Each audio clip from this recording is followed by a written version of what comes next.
திருச்செந்தூரில் நீர்வளத்துறை சார்பில் கட்டப்பட்ட பாலம் கழிவு நீரை பயன்படுத்தி தரமற்ற முறையில் கட்டப்படுவதாக சமூக ஆர்வலர் மணிவண்ணன் குற்றம் சாட்டியுள்ளார். தூத்துக்குடி மாவட்டம் திருச்செந்தூர் நகராட்சி பகுதியில் ஆவுடையார் குளத்தின் உபரி நீர் வடிகால் செல்லக்கூடிய பாலங்களை இடித்து 6 புதிய பாலம் கட்டும் பணிக்காக தமிழக நீர்வளத்துறை 7.61 கோடி ரூபாய் நிதி ஒதுக்கீடு செய்துள்ளது.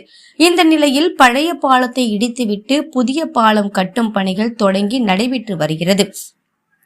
இந்த நிலையில் கான்கிரீட் மற்றும் கட்டுமான பணிகளுக்கு வடிகால் ஓடையில் வரக்கூடிய கழிவு நீரை கொண்டு பணிகளை செய்து வருகின்றனர்.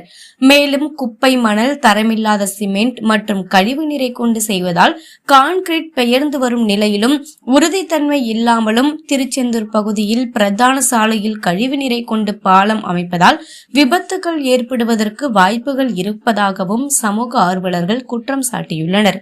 மேலும் தரமான பொருட்களை கொண்டும் பாலம் அமைக்கும் பணி நடைபெறுவதற்கு தமிழக அரசு உரிய நடவடிக்கை எடுக்க வேண்டும் என பொதுமக்கள் மற்றும் சமூக ஆர்வலர்கள் கோரிக்கை விடுத்துள்ளனர். திருச்செந்தூர் பகுதியில் ஒரு 6 பாலம் கட்டிட்டு இருக்காங்க. 7.5 கோடி மதிப்பிலான பாலம் கட்டிட்டு இருக்காங்க. பொதுப்பணித்துறை சார்பாக கட்டிட்டு இருக்காங்க. பார்த்தீங்கன்னா திருச்செந்தூர் பிரதான சாலையில் நகராட்சி பக்கத்தில் இந்த பாலம் கட்டிட்டு இருக்காங்க. இந்த பாலம் தரமற்ற முறையில் கட்டப்பட்டிருக்கு. கழிவுநீரை கொண்டு தரமற்ற முறையில் இந்த பாலம் கட்டிக்கிட்டு இருக்காங்க. பிரதான சாலை போக்குவரத்து இருந்த சாலையிலிருந்து பாலம் கட்டிட்டு இருக்காங்க. அதனால் பாலம் தரமற்ற முறையில் கட்டப்படுவதால் இந்த இடத்துல ஏதாவது நடக்க வாய்ப்பு இருக்குது. பாலம் உடனே வாய்ப்பு இருக்குது. இதனால் உரிய நடவடிக்கை எடுக்க வேண்டும். தரமற்ற முறைனா எப்படி கட்டுறாங்க? தரமற்ற முறையில் கழிவுநீரை கொண்டு இந்த கழிவுநீரை கொண்டு இந்த பாலம் கட்டுறாங்க. தரமற்ற முறையில் சிமெண்ட் தரம் கிடையாது, எதுவுமே தரம் கிடையாது, மண் தரம் கிடையாது, எதுவுமே தரம் கிடையாது.